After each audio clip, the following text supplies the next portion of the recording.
Hello बच्चों, मैं हूं Rajinikanth Singh, maths faculty of Gurukul classes and आप अभी ये वीडियो देख रहे हो गुरुकुल क्लासेस के यूट्यूब चैनल पे। गाइस, हम लोग पढ़ रहे हैं रिलेशन और आज मैं प्रयास करूंगा कि ये रिलेशन का लास्ट क्लास हो। ठीक है, ये मतलब 5 क्लास मैं ऑलरेडी ले चुका हूँ। एक्चुअली रिलेशन छोटा टॉपिक है, मैं ऑलरेडी ख़त्म कर चुका था, लेकिन क्वेश्चन मैं बहुत ज़्यादा करवा रहा हूँ और एक एक चीज़ मतलब आहिस्ता आहिस्ता करके समझा रहा हूँ ताकि सभी बच्चे को समझ में आ जाए। तो इसलिए ये थोड़ा ज़्यादा हो गया। ठीक है, और अभी तो रिलेशन में जितना पढ़ना था वो सब ख़त्म हो चुका है। पिछले क्लास में मैं जो असाइनमेंट दिया था या जो भी किसी को कोई प्रॉब्लम हुआ था, मैं बोला था कि कमेंट सेक्शन में पूछ लेना। ठीक है, तो आप वो सभी जो क्वेश्चन पूछे हो आज मैं उसको बस आंसर करूंगा। ठीक है, थ्योरी जो है और जो भी चीज़ है मतलब कि बेसिक चीज़ें हैं वो सब खत्म हो चुकी हैं। क्वेश्चन भी मैं अपने साइड से करा चुका हूं, आप अब जो पूछोगे उसको मैं डिस्कस करूंगा। ठीक है, तो ये छठा लेक्चर है। इसके पहले का लेक्चर अगर आपने नहीं देखा है तो जाके प्लेलिस्ट में देख लें उसको। ठीक है, तो आज जितना टाइम लगे मैं प्रयास करूंगा कि आप जितना क्वेश्चन पूछे हो उतना मैं ख़त्म कर दूं। वैसे आप बहुत ज़्यादा क्वेश्चन पूछ दिए हो। ठीक है, ज़्यादा स्टूडेंट नहीं हो बट कम ही स्टूडेंट ज़्यादा क्वेश्चन पूछ दिए हैं। ठीक है, तो जो नहीं बनाए हैं, जो असाइनमेंट मैं पिछले क्लास में दिया था वो आप अगर नहीं बनाए हो तो उसको बना लेना फिर से, तब इस लेक्चर को देखना। ठीक है, और मिलाना, और फिर से अगर कोई प्रॉब्लम होता है तो उसको फिर से पूछ देना। मैं प्रयास करूंगा कि अलग से एक वीडियो बना के उसको सॉल्व कर दूं। ठीक है, चलिए तो सीधे बढ़ते हैं। मैं आपके कमेंट सेक्शन की तरफ आए इधर। तो ये रहा आपका क्वेश्चन, ये मैं वीडियो जो अपलोड किया था रिलेशन का, ये 5वां लेक्चर का वीडियो। ठीक है, इसी के डिस्क्रिप्शन बॉक्स में मैंने ये लिंक दिया था। ठीक है, देखिए यहाँ से जाके ये इस लिंक पे क्लिक अगर आप करते हो तो वो जो मैं असाइनमेंट यहाँ पे अपलोड किया था वो आप डाउनलोड हो जाएगा। ठीक है, आपसे। तो चलिए बढ़ते हैं। आप जो क्वेश्चन पूछे हैं, सबसे पहले अंशु सिंह पूछे हैं, an integer M is said to be related to another integer N if M is multiple of N, check relation is symmetric, reflexive and transitive. ठीक है, तो इसको मैं बाद में देखूंगा। पहले देखा था मैं कुछ सब्जेक्टिव टाइप क्वेश्चन पूछे थे कोई तो उसको मैं देखता हूँ। ठीक है, ये भी मैं बाद में देख लूंगा। रजनीश कुमार का क्वेश्चन है। ठीक है, ये भी चलो बाद में देखूंगा। ये भी ढेर सारा ये क्वेश्चन है, बाद में देखूंगा। चलो ये पहले मैं देखता हूँ। ये बबीता कुमारी का क्वेश्चन है कि पार्शियल ऑर्डर रिलेशन क्या होता है। ठीक है, तो मैं इसको समझाने जा रहा हूं कि पार्शियल ऑर्डर रिलेशन क्या होता है। चलिए सीधे बढ़ते हैं व्हाइट बोर्ड की तरफ।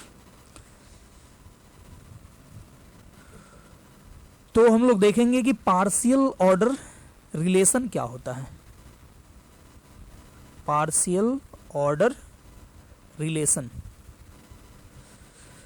तो गाइस देखो, हम लोग देखे थे इक्विवेलेंस रिलेशन। तो इक्विवेलेंस रिलेशन क्या था?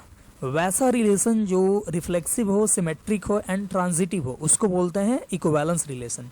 ठीक है, तो पार्शियल ऑर्डर रिलेशन उसको बोलेंगे जो रिफ्लेक्सिव हो, ठीक है, सिमेट्रिक के बदले एंटी सिमेट्रिक हो एंड ट्रांजिटिव हो, उसको बोलेंगे पार्शियल ऑर्डर रिलेशन। ठीक है, लिख देते हैं, बोलेंगे a relation R on the set A is said to be partial order relation if it is reflexive, symmetric and reflexive anti symmetric. Reflexive, ठीक है, इधर एंटी सिमेट्रिक एंड ट्रांजिटिव। ठीक है, तो अगर कोई रिलेशन रिफ्लेक्सिव हो, एंटी सिमेट्रिक हो एंड ट्रांजिटिव हो तो उसको बोलते हैं पार्शियल ऑर्डर रिलेशन। ठीक है गाइज, आपको रिफ्लेक्सिव तो पता ही होगा। रिफ्लेक्सिव मतलब सारा एलिमेंट खुद से रिलेटेड हो।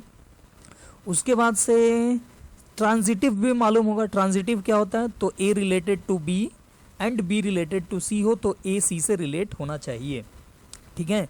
या ए सिर्फ बी से रिलेट होकर रह जाए तो उस केस में भी हम लोग ट्रांजिटिव बोल देते हैं। लेकिन एंटीसिमेट्रिक को पिछले लेक्चर में मैं कवर किया था, ठीक है। फिर से एक बार थोड़ा सा डिटेल्स दे देता हूँ। एंटीसिमेट्रिक रिलेशन उसको बोलेंगे जिसमें अगर ए बी से रिलेटेड हो एंड बी भी ए से रिलेटेड हो, ए बी से रिलेटेड हो, बी ए से रिलेटेड हो, तो ऐसा तभी हो जब ए बी के बराबर हो, ठीक है गाइज, समझो। ए बी के बराबर हो तो ही ए बी से और बी ए से रिलेट हो सकता है, ठीक है। अब देखो ए बी से बराबर हो तो ए बी अब बी ए दोनों तो सेम ही हुआ, ठीक है। तो इसका मतलब ये हुआ कि जब ए और बी बराबर नहीं हो तो उस केस में ए बी से रिलेट हो एंड उसका उल्टा नहीं होना चाहिए, ठीक है। ए बी से रिलेट हो एंड बी ए से रिलेट नहीं होना चाहिए, ठीक है। मतलब ये ए और बी नॉन इक्वल हो तो ए बी और बी ए नहीं होना चाहिए, ठीक है। तो हम लोग बोलेंगे उसको एंटी सिमेट्रिक रिलेशन, ठीक है। सिमेट्रिक में क्या होना चाहिए कि ए बी हो तो बी ए मस्ट होना चाहिए, ठीक है। और साथ में क्या, तो ए ए भी हो सकता है, मतलब सेम वाला भी हो सकता है। और मान लो कि ए बी हो तो बी ए होना चाहिए, तो ये क्या होगा, सिमेट्रिक, ठीक है। लेकिन यहाँ पे एंटी सिमेट्रिक के लिए क्या होना चाहिए, तो एंटी सिमेट्रिक के लिए होना चाहिए कि ऐसा मतलब अनइक्वल हो, ए बी देखो अनइक्वल है तो इसका उल्टा नहीं अवेलेबल होना चाहिए। इसका उल्टा अवेलेबल हो तो बोलेंगे कि वो एंटी सिमेट्रिक नहीं होगा, ठीक है। एंटी सिमेट्रिक होने के लिए क्या होना पड़ेगा, तो ए बी से रिलेट हो एंड बी ए से रिलेट हो, तो ऐसा तभी हो जब ए बी के बराबर हो, अदरवाइज नहीं हो, ठीक है। यानी ए बी के बराबर नहीं हो तो ए बी और बी ए नहीं अवेलेबल होना चाहिए, ठीक है। मतलब अनइक्वल नंबर जो है वो रिपीट नहीं करना चाहिए, मतलब ए बी है तो उसका उल्टा नहीं होना चाहिए, ठीक है। देख लो जैसे एग्जाम्पल, इसका एग्जाम्पल दिखा देते हैं, ठीक है, क्योंकि थोड़ा सा ये डिफरेंट होता है। तो एंटी सिमेट्रिक का एग्जाम्पल, सबसे बेसिक एग्जाम्पल होता है ग्रेटर देन और इक्वल टू, ग्रेटर देन और इक्वल टू, ये जो रिलेशन है इसको बोलते हैं हम लोग एंटी सिमेट्रिक रिलेशन। क्योंकि इसमें देखो, इसमें जैसे A greater than equal to B and इसका अगर उल्टा लिखोगे B greater than equal to A लिखोगे तो ऐसा तभी पॉसिबल हो पाएगा। देखो ए बी से बड़ा या बराबर एंड बी भी ए से बड़ा या बराबर, तो ऐसा तभी पॉसिबल हो पाएगा जब ए बी के बराबर हो। ए बी के बराबर नहीं लें, ठीक है। मतलब कि जैसे कोई भी नंबर ले लें, हम 2 ले लें, ए के जगह पे भी 2 और बी के जगह पे भी 2, तो आप बोल सकते हो कि 2 से बड़ा या बराबर, ये भी सही है। एंड उल्टा पहले ये 2 को पहले लिखो 2 और ये 2 को बाद में लिखो ग्रेटर देन इक्वल टू 2, ठीक है। तो ऐसा आप बोल सकते हो, ठीक है। 2 ग्रेटर मतलब ये भी हो, ये भी हो, ये भी हुआ, ये भी हुआ। तो देखो यहाँ पे क्या हुआ कि ए बी के बराबर हो गया, मतलब दोनों इक्वल है, ठीक है। दोनों इक्वल है तो ये ग्रेटर देन और इक्वल टू दोनों साइड से लगा सकते हो। लेकिन अब सोचो कोई दो अलग अलग नंबर है, जैसे एक है 3 दूसरा है 2, तो आप दोनों लिख सकते हो क्या, 3 ग्रेटर देन इक्वल टू 2, या ये तो सही है, चलो 2 ग्रेटर देन इक्वल टू 3 लिख सकते हो, नहीं लिख सकते हो, ठीक है।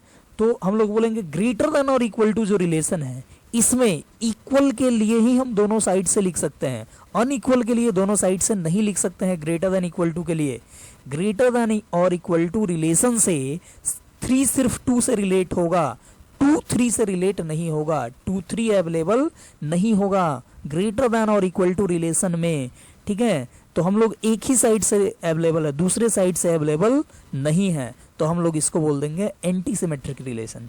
और गाइज ग्रेटर देन और इक्वल टू जो होता है वो रिफ्लेक्सिव तो होता ही है, क्योंकि सारा एलिमेंट कोई भी नंबर ले लो वो अपने आप से बड़ा या बराबर होता है, ठीक है। बड़ा नहीं होता बट बराबर होता है, तो दोनों में से कोई एक करेक्ट होने पे सही माना जाता है इस स्टेटमेंट को, तो इसलिए हम लोग बोलेंगे कि ये रिफ्लेक्सिव है। एंड ट्रांजिटिव भी होता है, कैसे, तो सोचो कि ए कोई नंबर है वो बड़ा या बराबर है बी से एंड बी कोई नंबर है वो बड़ा या बराबर है सी से, तो ए जो होगा वो बड़ा या बराबर होगा सी से। तो सोचो ए बड़ा या बराबर बी से मतलब A related to B, B बड़ा या बराबर सी से मतलब बी रिलेटेड टू सी, और हमको इससे ये आ गया ए बड़ा या बराबर सी से यानी ए रिलेटेड टू सी। तो हम लेकर चले A related to B and B related to C, हमको मिला ए रिलेटेड टू सी, तो हम लोग बोल देंगे ट्रांजिटिव, ट्रांजिटिव। ठीक है, तो देखो ये ग्रेटर देन और इक्वल टू रिलेशन है, ये रिफ्लेक्सिव है, ट्रांजिटिव है, और अभी हम लोग देखें एंटी सिमेट्रिक है, तो इसको बोलेंगे हम लोग क्या, तो पार्शियल ऑर्डर रिलेशन। ये जो रिलेशन है ग्रेटर देन और इक्वल टू, ये किसका एग्जाम्पल है, तो पार्शियल ऑर्डर रिलेशन का एग्जाम्पल है। ठीक है, तो आई होप आपको समझ में आ गया होगा। इक्विवेलेंस रिलेशन में होता है कि वैसा रिलेशन जो रिफ्लेक्सिव हो, सिमेट्रिक हो एंड ट्रांजिटिव हो, उसको बोलते हैं इक्विवेलेंस। अब पार्शियल ऑर्डर में क्या रखना है, तो रिफ्लेक्सिव या ट्रांजिटिव तो होगा ही, लेकिन सिमेट्रिक के जगह पे क्या हो जाना चाहिए, एंटी सिमेट्रिक।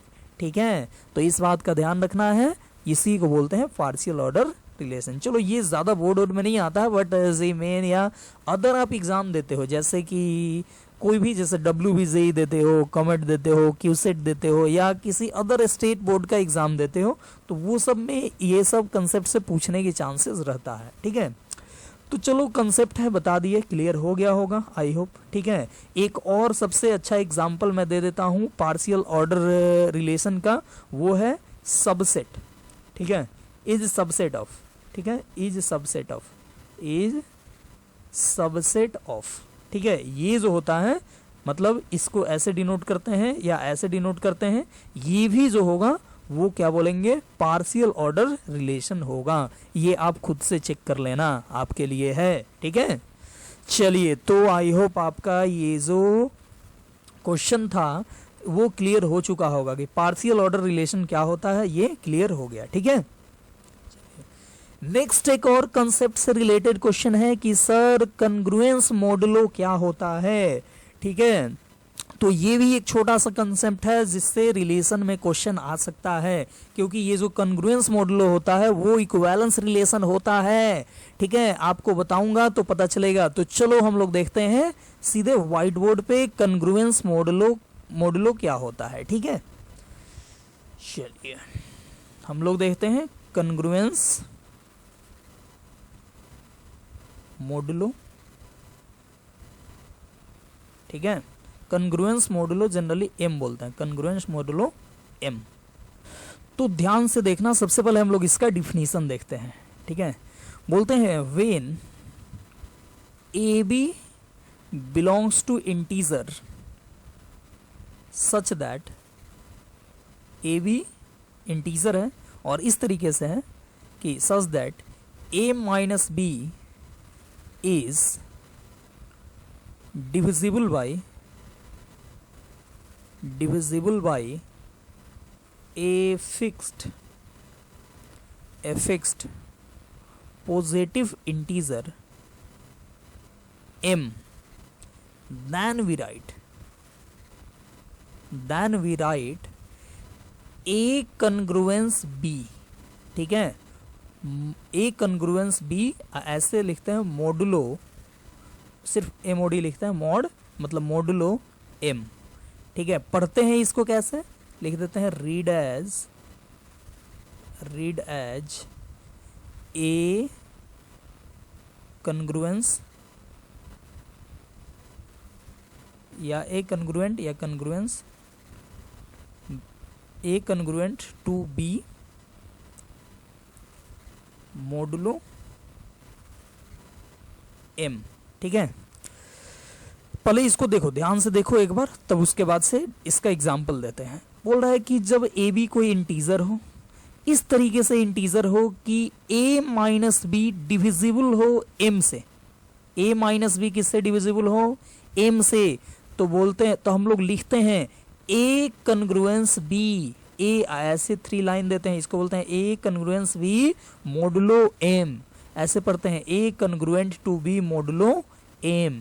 ठीक है, ध्यान से देखना है, a माइनस बी m से डिविजिबल हो तो बोलेंगे a congruence b modulo m। ठीक है, समझते हैं एग्जाम्पल से, या एग्जाम्पल देखने से पहले देख लो इसको, इतना हम जो लिखे हैं इसको हम लोग ऐसे भी लिख सकते हैं, a congruence b modulo m हो, तो a कन्ग्रुएंस b मोडुलो हो तब ये तभी होगा if and only if a minus b is divisible by m, ठीक है। या इसी को क्या बोल सकते हो, a minus B equal to, अब सोचो a माइनस बी m से डिविजिबल है, तो a माइनस बी क्या होगा, तो m इंटू कोई एक इंटीजर i क्या है, तो इंटीजर है, ठीक है। a माइनस बी अगर a माइनस बी अगर m से डिविजिबल हो तो हम लोग बोलते हैं a congruence b modulo m, ठीक है। अब जैसे देखो, अब यहाँ पे हम लोग एग्जांपल लेते हैं। मान लो हम ले लें लेट m इक्वल टू हम ले लें मान लो 5, m के जगह पे अगर हम लेते हैं 5, तो ध्यान से देखना m के जगह पर लिए हैं 5, ठीक है। तो a और b ऐसा रखना है कि a माइनस बी 5 से डिविजिबल हो जाए, तब हम लोग बोलेंगे a congruence b modulo m, ठीक है। देखो m के जगह पे 5 लिए हैं, तो a और b को ऐसे रखना है कि दोनों का डिफरेंस, दोनों का सब्ट्रैक्शन करें तो वो 5 से डिविजिबल हो जाए। तो सोचो कौन किससे रिलेट हो सकता है। सोचो यहाँ पे m के जगह पे 5 रखे हैं, तो अगर हम रखें कि 10 कन्ग्रुएंस या 10 कन्ग्रुएंट टू 5 मोडुलो 5, ऐसा बोल सकते हो। देखो 10 कन्ग्रुएंट टू 5 मोडुलो 5 ऐसा हो सकता है, क्यों, क्योंकि 10 माइनस 5 करोगे तो ये आता है 5, और ये 5 जो है वो डिविजिबल होता है 5 से, डिविजिबल बाई 5 होता है।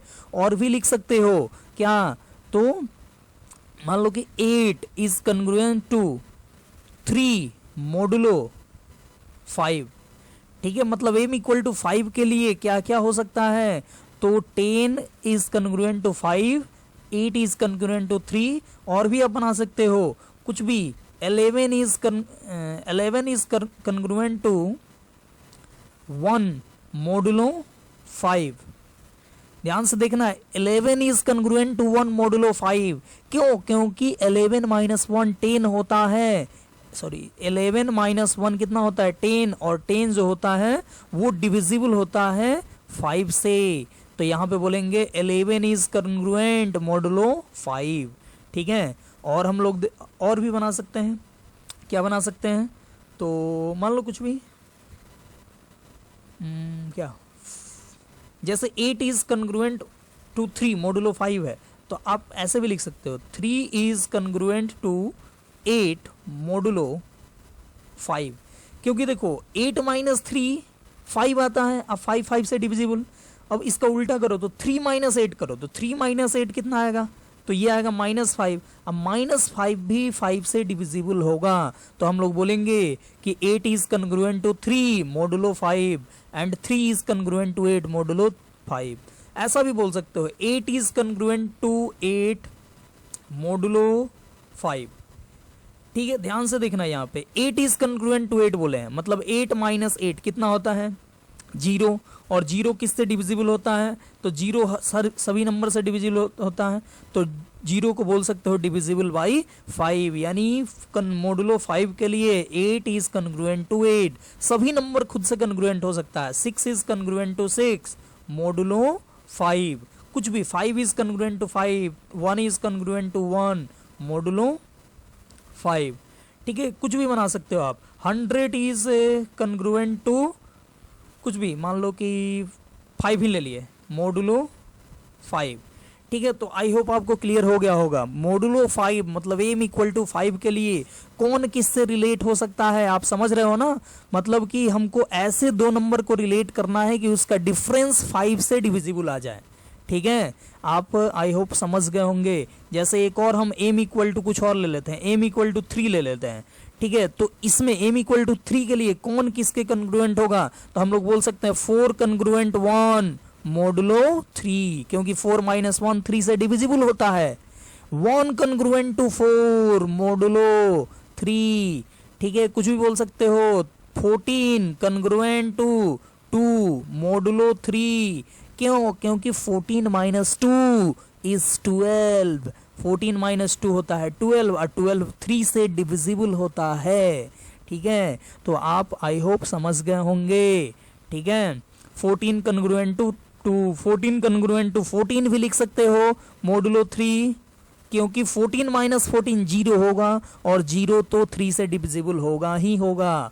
ठीक है, तो इस तरीके से कन्ग्रुएंट और ये होता है कन्ग्रुएंट मोडुलो किसी भी नंबर का। ठीक है, तो यहाँ पे हम लोग इस टॉपिक में क्यों आया ये कन्ग्रुएंट मोडुलो, तो इसलिए आया क्योंकि ये इक्विवेलेंस रिलेशन होता है। ठीक है, चेक कर सकते हो, ये रिफ्लेक्सिव होता है, सिमेट्रिक होता है एंड ट्रांजिटिव होता है।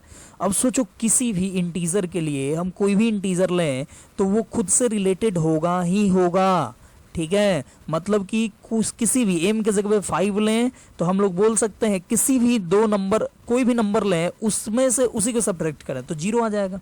ठीक है, जैसे m इक्वल टू 5 हम लिए तो देखो यहाँ पे 6 इज कन्ग्रुएंट टू 6 हुआ, 8 इज कन्ग्रुएंट टू 8 हुआ।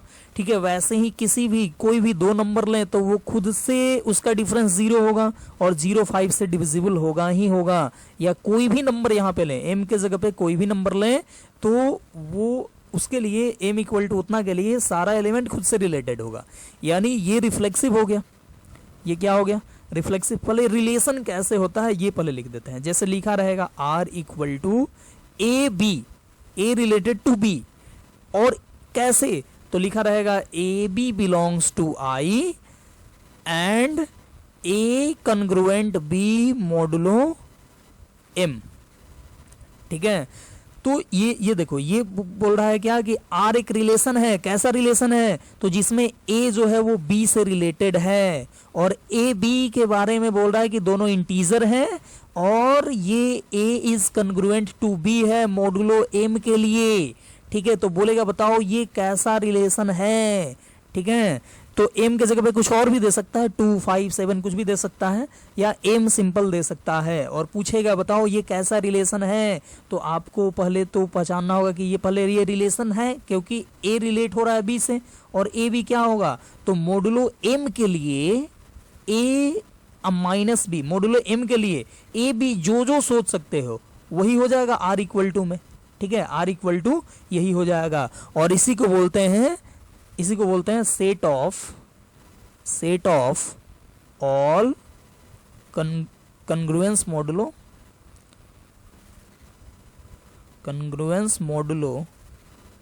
एम। ठीक है, इसी को क्या बोलते हैं? Set of all congruence modulo M. और ये जो होता है वो रिफ्लेक्सिव होता है। रिफ्लेक्सिव क्यों होता है? तो एम कोई भी नंबर लो, एम के जगह पे मान लो 3 ही लिए, यहाँ पे m के जगह पे 3 ही लिए तो क्या हुआ, कोई भी नंबर कोई भी दो नंबर लो, यहाँ पे m के जगह पे 3 लें तो कोई भी दो नंबर सोचो और उसका डिफरेंस जो आएगा वो 0 आएगा। कोई भी मतलब नंबर सोचो उसका उसी से डिफरेंस 0 आएगा। 0 आएगा तो क्या बोलेंगे कि वो खुद से रिलेटेड होगा, खुद से रिलेटेड होगा तो रिफ्लेक्सिव होगा। फिर अब सिमेट्रिक। अब सोचो यहाँ पे कोई भी नंबर हम ले लिए, ठीक है, मान लो m के जगह पे 3 ही ले लिए तो यहाँ पे क्या है, 4 रिलेटेड है 1 से क्योंकि 4 इज कन्ग्रुएंट टू 1 मोडुलो 3 के लिए, क्योंकि 4 माइनस 1 डिविजिबल बाई 3 होता है। तो सोचो 4 माइनस 1 3 से डिविजिबल, तो 1 माइनस 4 भी तो 3 से डिविजिबल, तो 4 1 अगर इसमें होगा तो 1 4 भी होगा, यानी ये रिलेशन कैसा होगा, तो ये रिलेशन सिमेट्रिक भी होगा। ये रिलेशन कैसा होगा, तो सिमेट्रिक भी होगा। और ट्रांजिटिव की बात कर लेते हैं तो सोचो ट्रांजिटिव के लिए सोचो m के जगह पे 3 ही है तो कुछ भी ले लो, 3 के लिए क्या बोलोगे कि 10 is congruent to 1 modulo 3। Modulo 3 के लिए 10 इज कन्ग्रुएंट टू 1 है, मतलब 10 माइनस 1 9 होता है और 9 डिविजिबल होता है किससे, 3 से। अब फिर देख सकते हो 1 किसके साथ हो सकता है, तो 1 इज कन्ग्रुएंट टू कुछ भी लिख दो -2 मोडुलो 3। ठीक है, देखो 10 रिलेटेड है 1 से और 1 -2 से कैसे पता है ना, क्योंकि दोनों का डिफरेंस 1 माइनस ऑफ -2 तो 3 आ जाएगा और 3 से डिविजिबल तो होगा ही। ठीक है, तो देखो 10 रिलेटेड है 1 से और 1 रिलेटेड है -2 से। अब सोचो 10 -2 से रिलेट होगा क्या, तो देख लो 10 कन्ग्रुएंट -2 होगा तो दोनों का डिफरेंस निकालोगे तो आएगा 12। 10 माइनस ऑफ -2 मतलब प्लस हो जाएगा और 12 तो ये हो जाएगा मोडुलो 3। ठीक है, मतलब कि 10 1 से रिलेटेड 1 -2 से रिलेटेड तो 10 डायरेक्ट किससे रिलेट होगा, तो -2 से। तो हम लोग बोलेंगे क्या कि 10 इज सॉरी, ये मतलब कि ट्रांजिटिव रिलेशन है। ठीक है, ये कन्ग्रुएंस मॉडुलो जो होता है वो ट्रांजिटिव रिलेशन होता है। तो ये क्लियर हो गया, कन्ग्रुएंस मॉडुलो क्या होता है वो भी क्लियर हुआ, और ये रिफ्लेक्सिव होता है, सिमेट्रिक होता है और ट्रांजिटिव होता है, यानी इसको बोलेंगे क्या, इक्विवेलेंस रिलेशन। क्या बोलेंगे इसको, तो इक्विवेलेंस रिलेशन। तो चलिए, आई होप ये क्वेश्चन जो था वो क्लियर हो गया होगा। चलो तो आगे बढ़ते हैं हम लोग, फिर से देखते हैं आगे कौन सा क्वेश्चन है। तो ये हो गया clear, congruence modulo, partial order relation क्या होता है ये भी हो गया। ये रहा बहुत सारा क्वेश्चन का लिस्ट। ठीक है, तो इसको बाद में देखेंगे। ठीक है, आते हैं, ये भी एक क्वेश्चन का लिस्ट रहा, ये भी बाद में देखेंगे। ठीक है, अब देखते हैं क्या, तो इधर स्टार्टिंग से अब देखते हैं। बोल रहा है कि an integer M is said to be related to another integer N if M is multiple of N, check relation is symmetric, reflexive and transitive. तो चलिए इसको करते हैं। तो क्वेश्चन था कि एम रिलेटेड टू एन होगा किस कंडीशन में, तो तभी हो पाएगा जब क्या था, if M is multiple of N, M is multiple of N. ठीक है, एम रिलेटेड टू एन कब होगा, जब एम एन का मल्टीपल हो। तो बताना है कि ये रिफ्लेक्सिव होगा कि नहीं, सिमेट्रिक होगा कि नहीं, ट्रांजिटिव होगा कि नहीं। ठीक है, तो हम लोग बढ़ते हैं, सबसे पहले रिफ्लेक्सिव की बात करते हैं। तो सोचो रिफ्लेक्सिव के लिए क्या चाहिए, रिफ्लेक्सिव के लिए चाहिए कि सारा नंबर खुद से रिलेट हो जाए। अब खुद से रिलेट होने के लिए सारा नंबर खुद का मल्टीपल होना चाहिए। तो ऐसा होता है, हम लोग बोल सकते हैं M is multiple of M.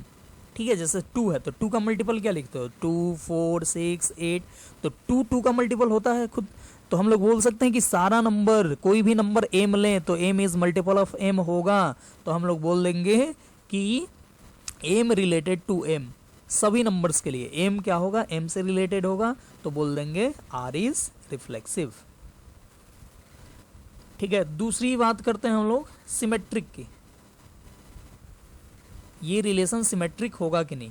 तो सिमेट्रिक के लिए क्या चाहिए, तो अगर एम रिलेटेड हो एन से तो इसका उल्टा हो जाना चाहिए, एन रिलेट हो जाना चाहिए एम से।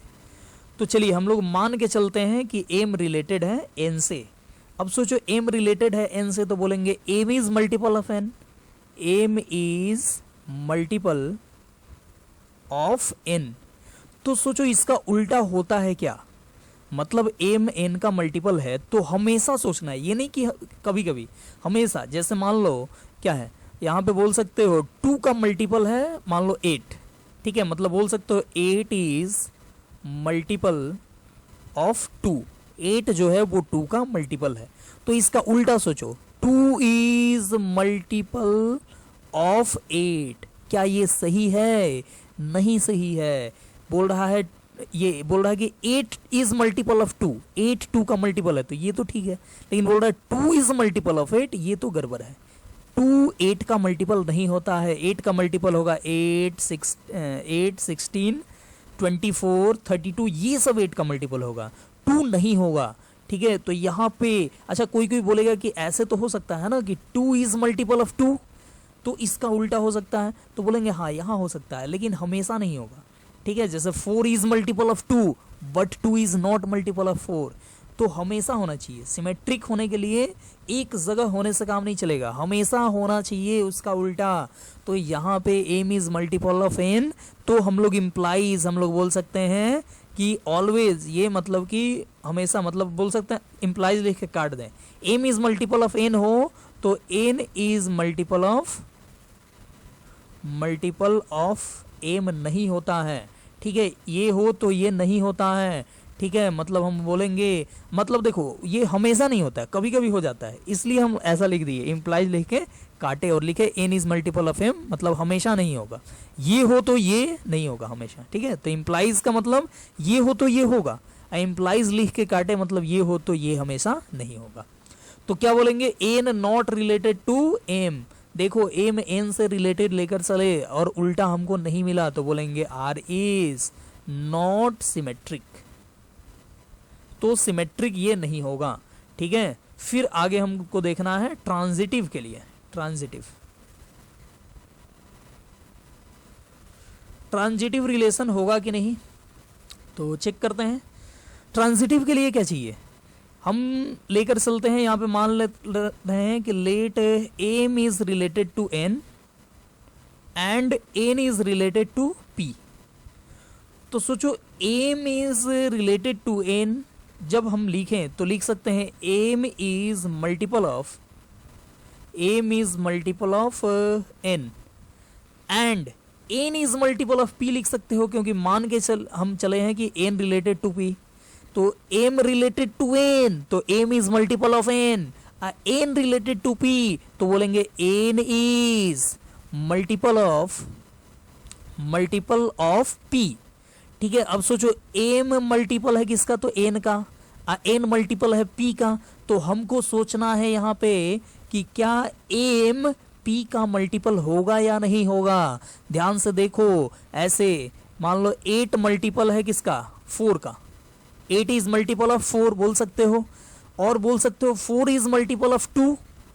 ध्यान से देखना, 8 इज मल्टीपल ऑफ 4, 8 जो है वो 4 का मल्टीपल है, होता है ना 4 का मल्टीपल लिखते हो 4, 8, 12। ठीक है, तो उसमें 8 जो है वो मल्टीपल है 4 का, और 4 जो है वो मल्टीपल है 2 का। 2 का मल्टीपल लिखोगे तो आएगा ना 2, 4, 6, 8। ठीक है, तो 2 मल्टीपल है किसका, 4 मल्टीपल है किसका, 2 का। ध्यान से देखना फिर से, 8 मल्टीपल है 4 का, 4 मल्टीपल है 2 का, बोल सकते हो क्या कि 8 इज मल्टीपल ऑफ 2, 8 2 का मल्टीपल होगा। ठीक है, क्योंकि 8 जो होगा 2 का मल्टीपल 2 लिखते हो ना, 2 का मल्टीपल 2, 4, 6, 8, तो देखो 8 आया ना, तो हम लोग बोल सकते हैं यहाँ पे कि 8 का मल्टीपल 4 का मल्टीपल 4, 2 का मल्टीपल, तो 8 भी 2 का मल्टीपल होगा। यानी M is multiple of N and N is multiple of P, then हम लोग लिख सकते हैं एम इज, ये वाला M is multiple of P. ठीक है, M is multiple of P, यानी बोलेंगे एम रिलेटेड टू पी। ठीक है, देखो एम एन से रिलेटेड लेकर चले एंड एन पी से रिलेटेड लेकर चले, और हमको आ गया एम रिलेटेड टू पी, तो बोलेंगे आर इज ट्रांजिटिव।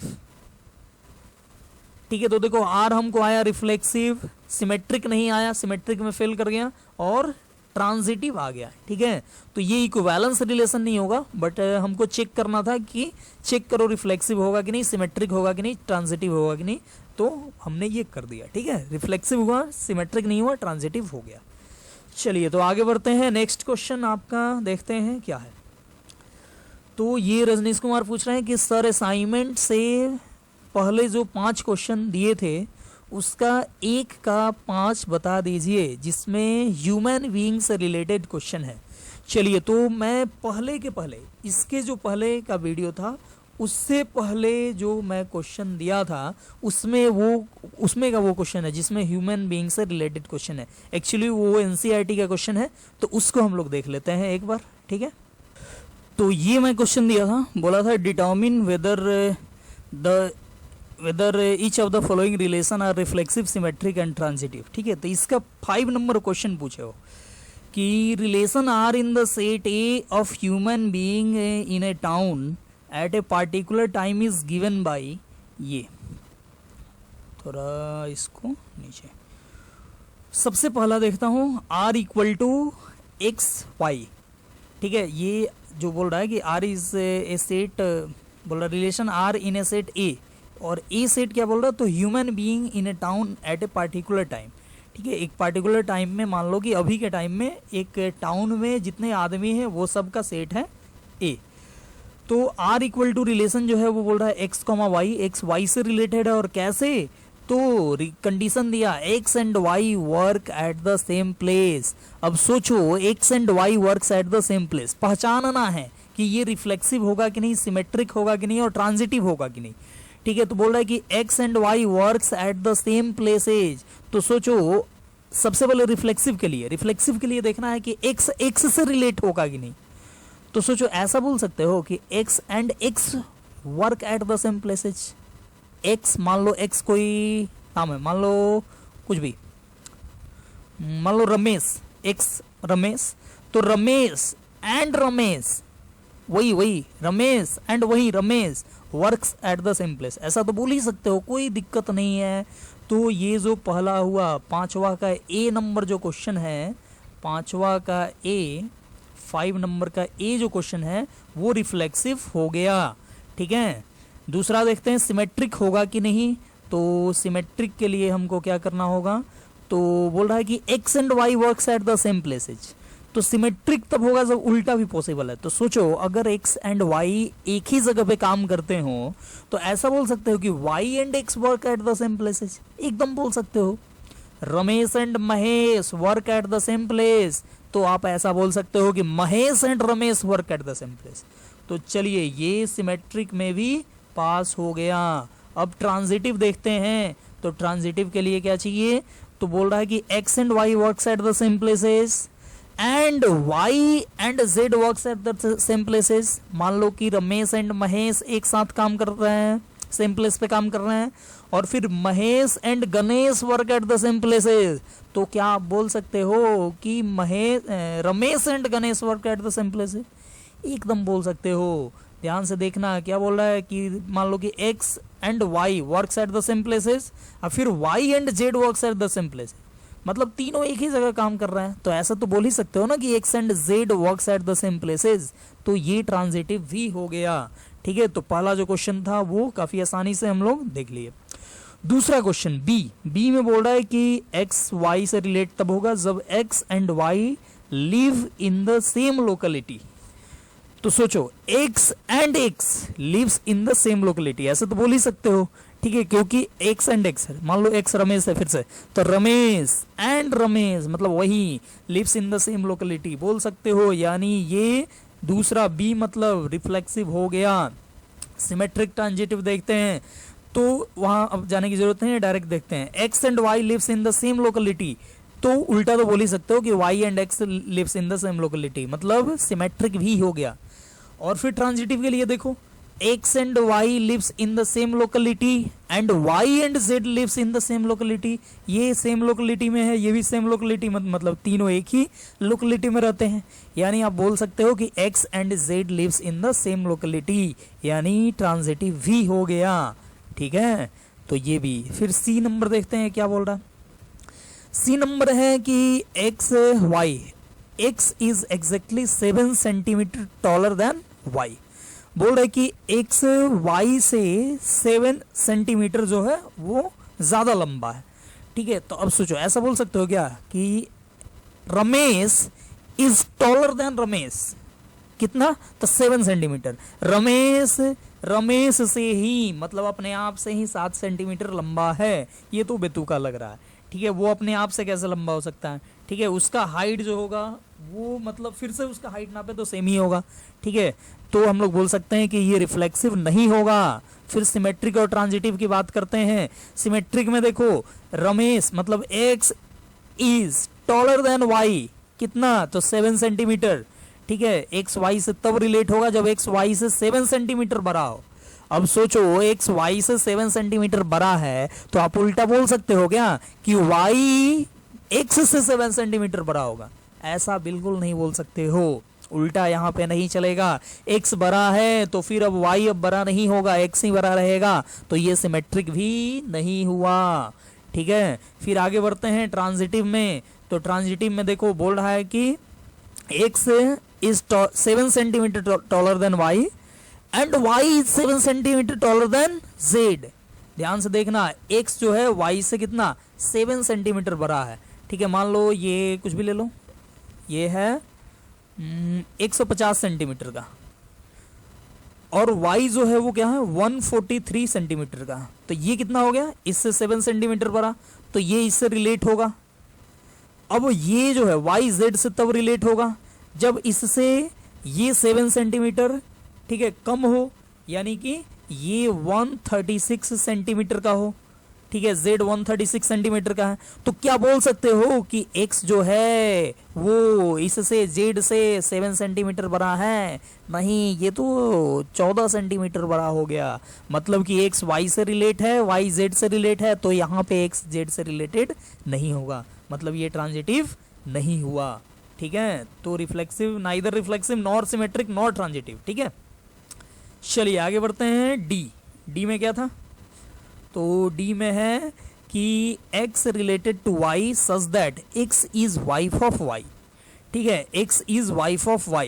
अब ध्यान से देखना, यहाँ पे अगर हम बोलें रिफ्लेक्सिव की बात करें तो ऐसा बोल सकते हो क्या कि x is wife of x? ऐसा तो बेकार है, बेकार लग रहा है। x is wife of x, x का ही वाइफ, खुद का वाइफ कोई कैसे हो सकता है? ठीक है, वो नहीं हो सकता है। कोई खुद का फ्रेंड हो सकता है, चलो मतलब जबरदस्ती माना जा सकता है, लेकिन बोला जाए x is wife of x, ऐसा बोलना सही नहीं लगेगा। ठीक है, तो हम लोग बोल देंगे कि ये जो रिलेशन है ये रिफ्लेक्सिव नहीं होगा। ठीक है, तो हम लोग ये रिफ्लेक्सिव इसका फेल कर गया। फिर सिमेट्रिक की बात करते हैं। x इज वाइफ ऑफ, क्या बोल रहा था, y, x y का वाइफ है।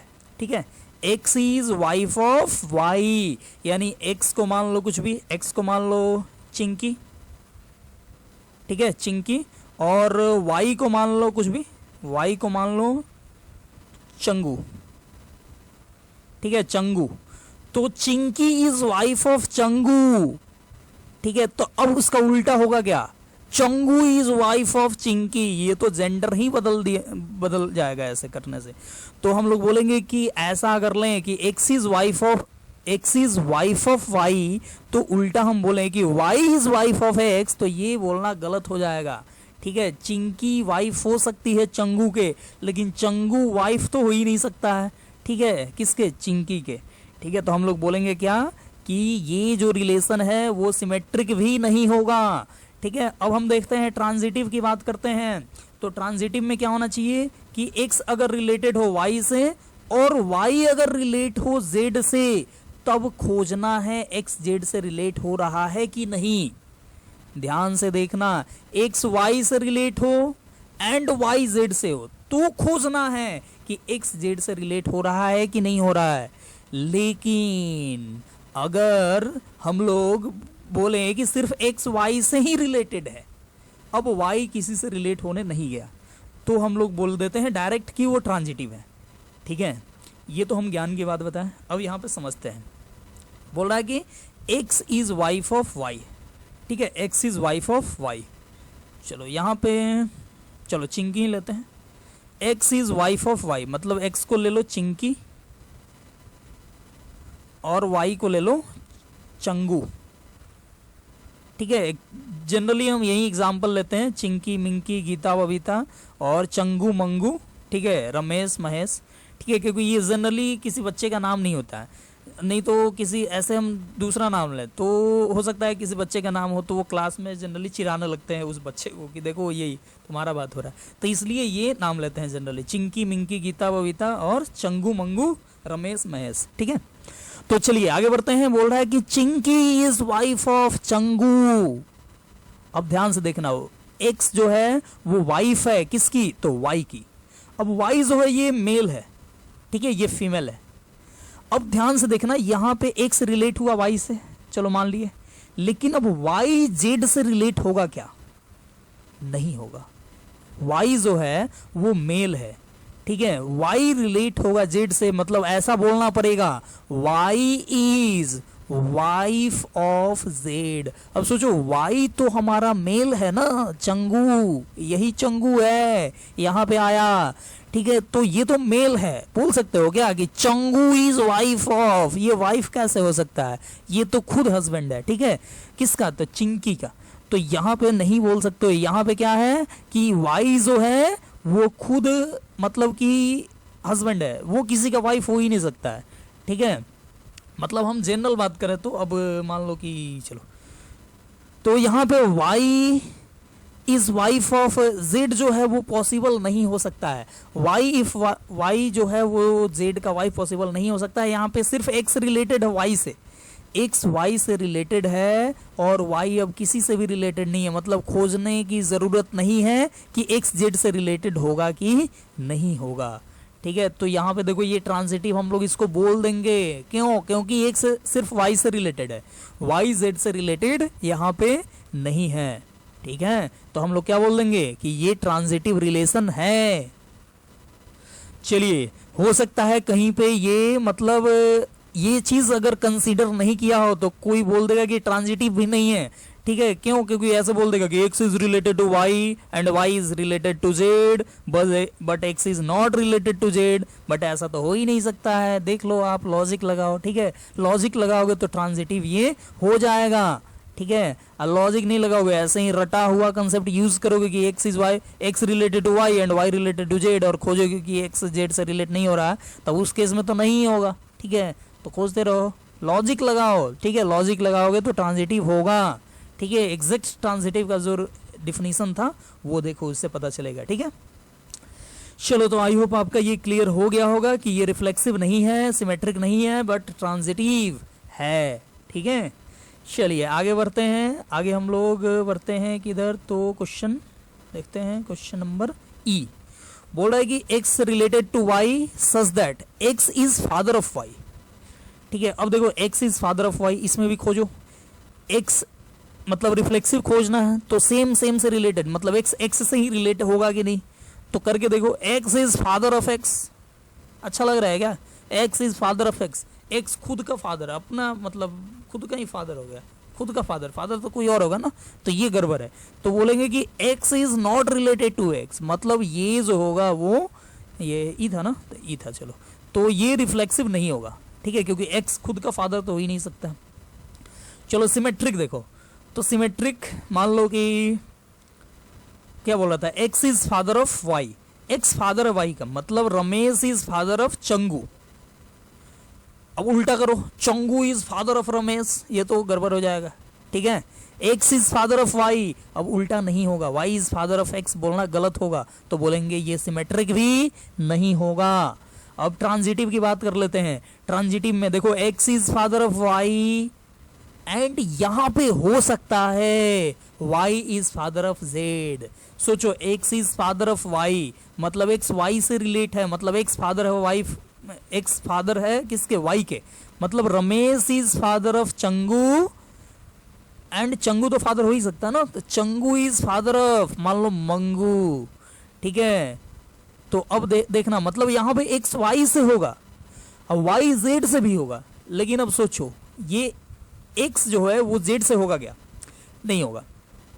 देखो यहां पे क्या है कि रमेश फादर है चंगू का, चंगू फादर है मंगू का। ठीक है, अब बोलेंगे कि ये तो रमेश होगा वो मंगू का दादा होगा। ठीक है, फादर नहीं होगा, तो कोई बोले कि Ramesh is father of Mangu, तो ये तो गलत होगा, तो इसलिए क्या बोलेंगे कि ये गलत हो जाएगा, मतलब कि ये ट्रांजिटिव भी नहीं होगा। ठीक है, क्योंकि x रिलेट है y से, y रिलेटेड है z से, बट x z से रिलेटेड नहीं है, तो बोलेंगे ये ट्रांजिटिव नहीं होगा। चलिए आगे बढ़ते हैं। आगे बढ़ते हैं क्वेश्चन, चलिए ये हो गया, कहाँ तक देखे थे भाई? हाँ, ये देख लिए थे, रजनीश का क्वेश्चन। नेक्स्ट देखते हैं बबीता कुमारी का क्वेश्चन। सर असाइनमेंट के क्वेश्चन नंबर 23, असाइनमेंट का 23 नंबर क्वेश्चन में set of children in a family है, तो इसमें सिमेट्रिक रिलेशन क्यों होगा? इसमें गर्ल्स भी आएगी, तो आर कैसे सेटिस्फाई करेगा? Where R is defined as x is brother of y. तो पहुंचते हैं असाइनमेंट में क्वेश्चन नंबर 23 के पास। तो ये रहा आपका असाइनमेंट, और इसमें मैं आता हूं सीधे क्वेश्चन नंबर 23 में। क्या कह रहा है क्वेश्चन नंबर 23? क्वेश्चन नंबर 23 बोल रहा है कि चलो हाँ, let A be the non void set of the children in a family, the relation x, the relation ये बोल रहा है x is brother of y on A as. ठीक है, x is brother of y है। चलो x is brother of y है, तो ये मतलब कि क्या होगा? सिमेट्रिक बोला जा रहा है कि होगा कि नहीं होगा। तो बात सही है कि अगर मान लो कि बॉयज एंड गर्ल्स है, ठीक है, मान लो कि यहाँ पे बोर्ड पे चलते हैं, x is brother of y बोला जा रहा है, तो इसमें दो चीज कोई सोच सकता है, ठीक है। एक सोच सकता है कि दोनों बॉयज हैं, मान लो चंगू एक मंगू, ठीक है, चंगू मंगू। तो यहां पे बोलोगे कि Changu is brother of Mangu, तो चंगू रिलेटेड टू मंगू। अब उल्टा भी सही होगा, Mangu related to Changu, Changu is brother of Mangu, तो Mangu is also brother of Changu. तो ये बात सही है, मतलब सिमेट्रिक हो गया। बट कोई बोलेगा ऐसे कि Changu is brother of Babita, ठीक है, या चिंकी। चलो चिंकी को वाइफ लिए थे तो बबीता को लेते हैं वन। तो Changu is brother of Babita, तो Changu is brother of Babita. अब उल्टा सोचो, Babita is brother of Changu, ये तो गड़बड़ है। बबीता ब्रदर कैसे हो सकती है, बबीता तो फीमेल है, ठीक है, तो ये गड़बड़ है। तो यहाँ पे क्या बोलेंगे कि अगर आप दोनों को बॉयज सोचते हो, ठीक है, तो सिमेट्रिक हो जाएगा। इसमें गर्ल्स भी अगर इंक्लूडेड है तो सिमेट्रिक नहीं होगा, ठीक है। तो आप तो जनरल गर्ल्स इंक्लूडेड लेकर चलोगे ना, चिल्ड्रन है तो चिल्ड्रन में गर्ल्स भी आ सकती हैं, तो यहाँ पे बोलेंगे कि ये सिमेट्रिक नहीं होगा, ठीक है। तो ये सिमेट्रिक नहीं होगा, बाकी अब जो होना होगा होगा। सिमेट्रिक पूछा गया था कि कहाँ गया, हाँ ये रहा। तो सिमेट्रिक रिलेशन क्या होगा, तो सिमेट्रिक रिलेशन नहीं होगा, ठीक है। तो चलिए अब देखते हैं हम ये जो क्वेश्चन है, ढेर सारा क्वेश्चन का समूह, वो देखते हैं। असाइनमेंट का क्वेश्चन नंबर 6, असाइनमेंट का क्वेश्चन नंबर 6 देखते हैं क्या है। तो ये रहा, ये रहा असाइनमेंट, और ये असाइनमेंट का क्वेश्चन नंबर 6 बोल रहा है कि let R with reflexive relation on a finite set A. R जो है वो रिफ्लेक्सिव है, हैविंग एन एलिमेंट, ठीक है, और and let there be m order pair in R then. ध्यान से देखो क्या बोल रहा है, काफी लॉजिकल क्वेश्चन है। बोल रहा है कि आर एक रिफ्लेक्सिव रिलेशन है। आर कैसा है, reflexive relation on set A, on set ए, ठीक है। और ए में बोल रहा है कितना, एक बार देख लेते हैं, कहाँ गया, let R be reflexive relation on set A having n element, ठीक है, और एम है ऑर्डर पेयर आर में।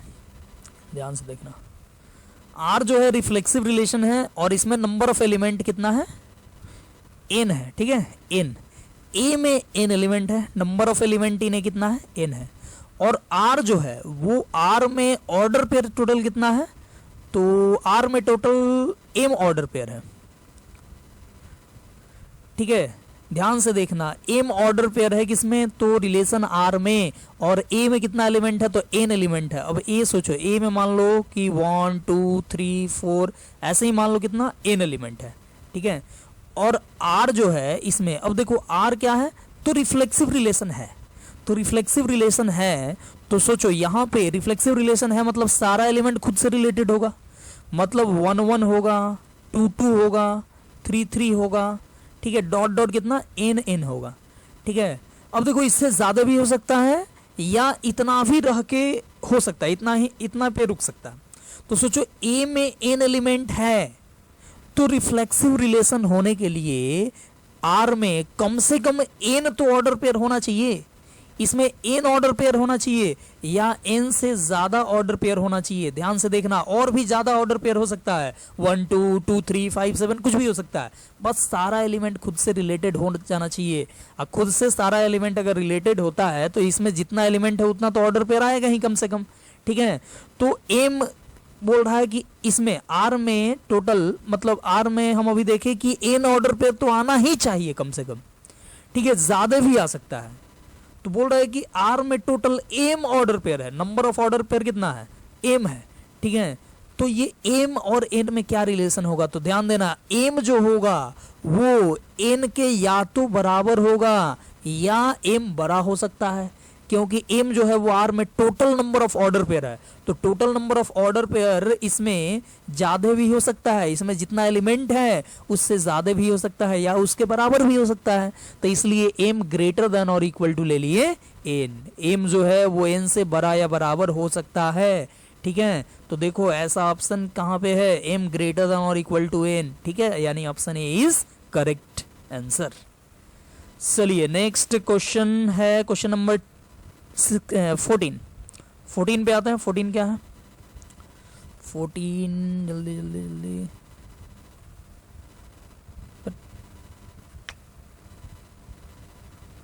14 चलो, बोल रहा है कि let R be a reflexive relation on a set A and I be the identity relation on A, then ध्यान से देखना आइडेंटिटी रिलेशन में क्या होता था, तो इसी के जैसा है। आइडेंटिटी रिलेशन में क्या होता था, तो सिर्फ जितना ए में एलिमेंट है, ए में मान लो 1 2 3 है, तो 1 1 2 2 और 3 3 बस हो जाना चाहिए, बस इतना ही, और ज्यादा नहीं होना चाहिए, तो इसको बोलते हैं आइडेंटिटी रिलेशन।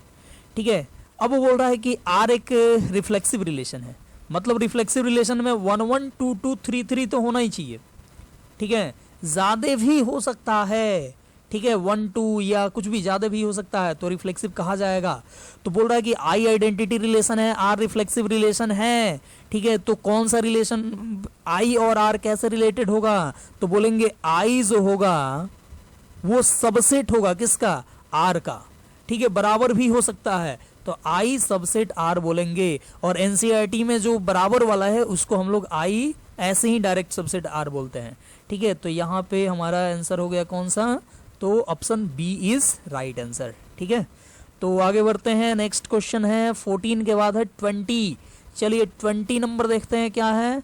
20 नंबर थोड़ा और नीचे होगा, बोल रहा है कि the relation is subset of on the power set P of set A is, subset of कैसा होगा, तो सबसेट ऑफ जो होगा वो, ठीक है अब चेक करो, सिमेट्रिक तो नहीं होगा, क्यों, क्योंकि ए सबसेट भी है, तो उल्टा हमेशा नहीं लिख सकते हो। ठीक है, जैसे देखो बताता हूं, जैसे सबसेट ऑफ रिलेशन है, तो ए इक्वल टू मान लो है 1 2 3, बी इक्वल टू मान लो है 1 2 3 4 5, क्या बोलोगे, ए सबसेट बी, बट इसका उल्टा सोचो, बी सबसेट ए बोलोगे क्या, एकदम नहीं बोलोगे। ए का सारा एलिमेंट बी में, तो ए सबसेट बी बोल सकते हैं, लेकिन बी का सारा एलिमेंट ए में नहीं है, तो बोलेंगे बी सबसेट ए नहीं होगा, मतलब ए सबसेट बी बट बी सब नॉट सबसेट ए। ठीक है, बी सबसेट ए लिखना गलत होगा, या बोल देंगे बी नॉट सबसेट ए, तो ये सिमेट्रिक नहीं हुआ। लेकिन ध्यान से देखना, सबसेट ऑफ एंटी सिमेट्रिक होगा, subset of anti symmetric relation starting में ही मैं बताया था, एंटी सिमेट्रिक होगा, क्योंकि ए सबसेट बी, अब बी सबसेट ए यहां पे तब लिख पाओगे जब दोनों इक्वल हो, और एंटी सिमेट्रिक का यही डिफिनीशन था कि दोनों तरीके से, मतलब A related to B and B related to A, हम तभी लिख पाएंगे जब ए एंड बी इक्वल हो, तो उसको बोलते हैं एंटी सिमेट्रिक। तो सबसेट अगर दोनों साइड से हो, ए बी का सबसेट हो एंड बी भी ए का सबसेट हो, तो बोलते हैं क्या, कि ए इक्वल टू बी। ठीक है, तो यहां पे बोलेंगे एंटी सिमेट्रिक होगा, इस सबसेट ऑफ रिलेशन जो होगा वो एंटी सिमेट्रिक होगा, और इक्विवेलेंस तो होगा ही नहीं क्योंकि सिमेट्रिक नहीं हुआ, तो चलो एंटी सिमेट्रिक हो गया। तो ये हो गया क्वेश्चन नंबर 20। क्वेश्चन नंबर 20 हो चुका है। चलो 20 के बाद है क्वेश्चन नंबर कौन सा, तो 20 के बाद है 21। अच्छा, इनका भी होते जा रहा है, ये दूसरे स्टूडेंट एक रजनीश पूछे हैं 20, तो 20 हो गया। चलो 21 अगला क्वेश्चन है। 21 क्या है, तो बोल रहा है कि the relation R defined on the set A is anti symmetric if, अब एंटी सिमेट्रिक देखो आ रहा है बार बार, बोल रहा है कि एंटी सिमेट्रिक होगा if a B belongs to R implies b a belongs to R, for ध्यान से देखना, ए बी आर में हो, इंप्लाइज बी ए भी आर में हो, फॉर क्या बोलेंगे, तो ए इक्वल टू बी के लिए। ठीक है, और तो ए इक्वल टू बी तो ये नहीं है, every a B belongs to R गलत है।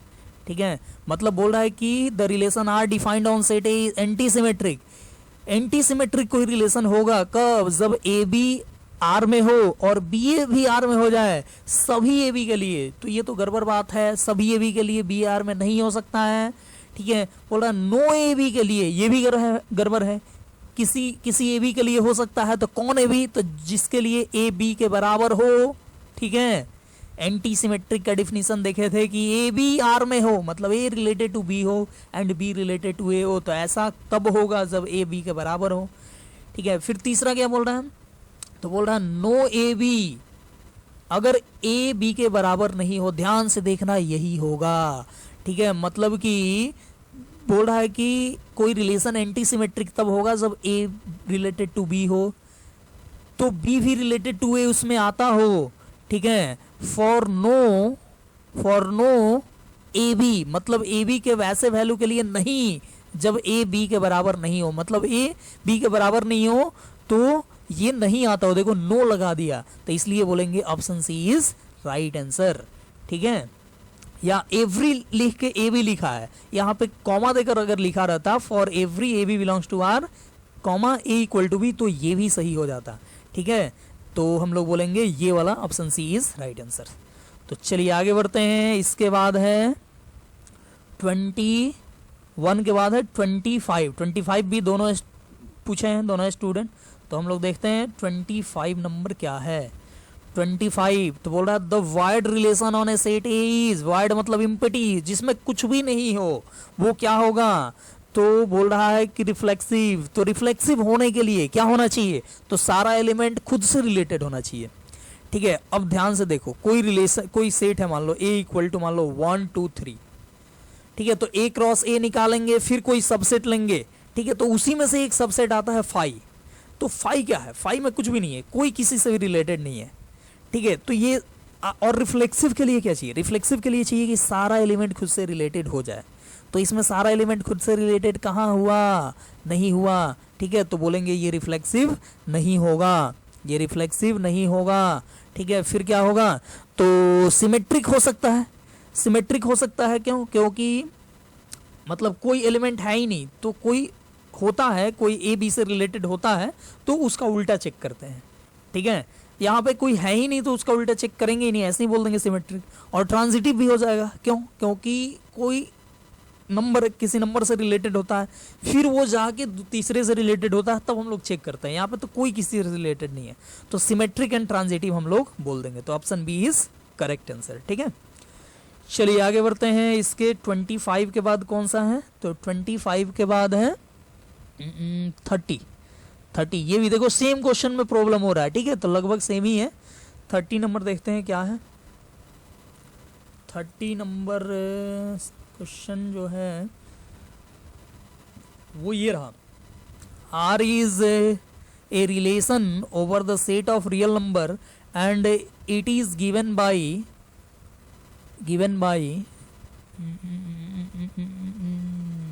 यहाँ पे छूट गया है एक चीज, given by M related to N. देखो यहाँ पे दिया है क्या, M related to N, given by ऐसे M related to N implies and implied by m into n greater than equal to 0। ठीक है, ये क्वेश्चन है, यहाँ पे सुधार लेना, m related to n। ठीक है, implies and implied by m into n greater than equal to 0। तो बताना है क्या होगा, symmetric and transitive, reflexive and symmetric, partial order relation और इक्विवेलेंस रिलेशन। तो बताना है क्या होगा। चलिए देखते हैं इसको। तो यहाँ पे सबसे पहले हम लोग बात करेंगे रिफ्लेक्सिव की। तो सोचो रिफ्लेक्सिव तब होगा जब एम रिलेट हो जाए किससे, एम से। तो ये तब होगा जब m into m greater than equal to 0 आ जाए। तो सोचो एम इंटू एम तो होता है एम स्क्वायर, तो ये तो हमेशा पॉजिटिव या 0 के बराबर होगा। ठीक है, मतलब बोल देंगे एम रिलेटेड टू एम होगा, यानी रिफ्लेक्सिव हो गया। ठीक है, रिफ्लेक्सिव हो गया। तो उसके बाद क्या करना है, इसके बाद सिमेट्रिक चेक करो। तो सोचो m related to n, symmetric के लिए बात कर रहे हैं हम लोग। तो मान लिए एम रिलेटेड टू एन, यानी कि m into N greater than equal to 0। तो एन इंटू एम, इसका उल्टा तो कर ही सकते हो ना, एम इंटू एन पॉजिटिव है तो एन इंटू एम भी ग्रेटर देन इक्वल टू 0 होगा, यानी एन रिलेटेड टू एम होगा, यानी बोलेंगे सिमेट्रिक भी हो गया।